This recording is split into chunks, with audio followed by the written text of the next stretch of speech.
Hey everybody, and welcome to the Livefully Drumcast. Today we're going to go over basically how to not let obstacles stop you from practicing getting better, how to make the most out of different sounds of your drums. When I was growing up, for the first 1/3 of my life, I never had access to a drum set. And yet I was able to find a number of different ways to practice, so on and so forth. Right now, I'm just getting my kit set up, most likely waiting for an Axis double bass pedal to come in. In the meantime, all I have is a snare and a hi-hat. So with that being said, although this may seem really like one instrument, the reality is that there's so many different sounds that you can get out of this, and it's all about finding them. So let's get to it.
Alright, so what's the most important lesson there? And as I taught myself how to play, most important thing was to feel the drum set, right? But if you can't sing, you can't play.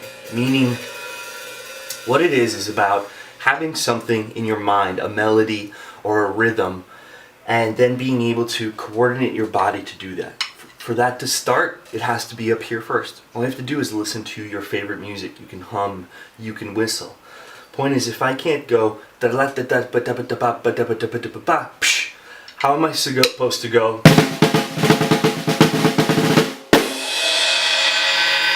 Now I was able to improvise that because I've trained my body to be able to react to what my mind already has playing. The same metaphor really applies to life. How are you supposed to walk through a door that you don't see?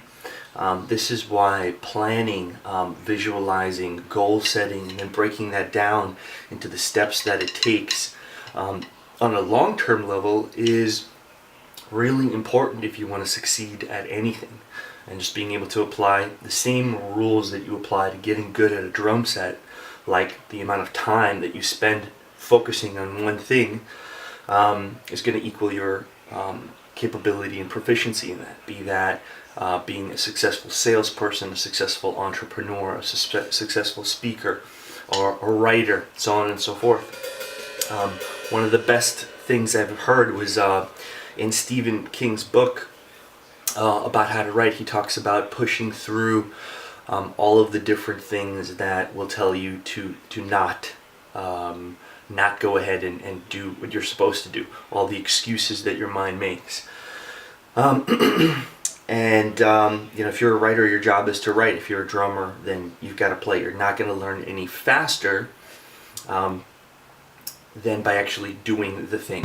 You're not going to necessarily, in my opinion, learn faster by reading books about it or so on and so forth.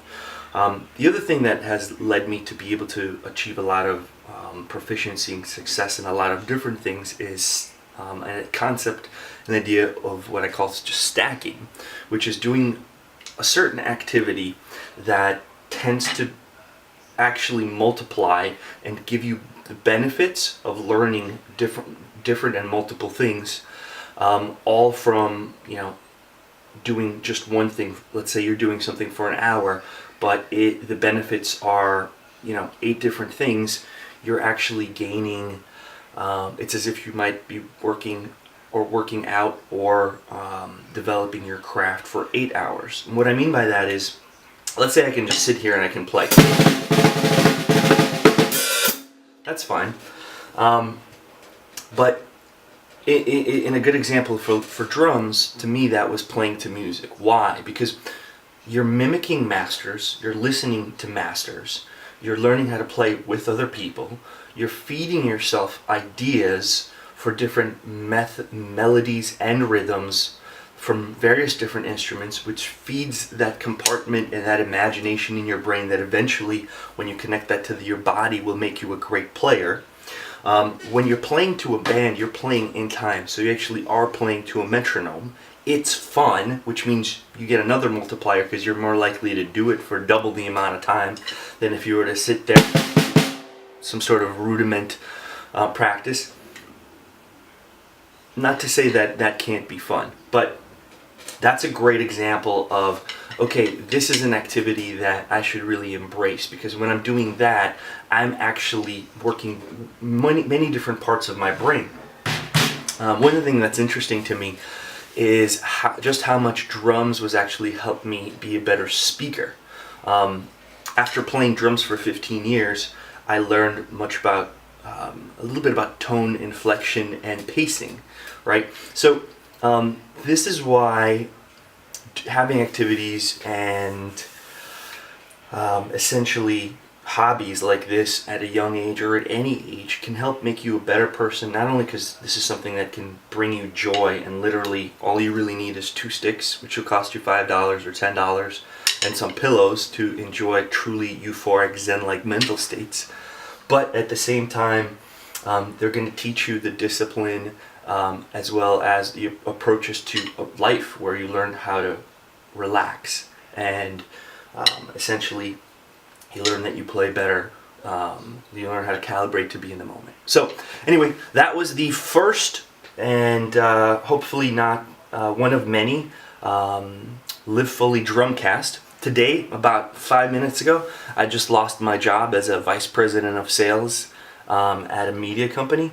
So I figure it might be a great start to pursuing another passion and really just sharing and adding as much value as I can through some of these videos. So hope to see you guys again. Please feel free to ask any questions, and I look forward to doing some more of these. All right, take care guys. Bye-bye.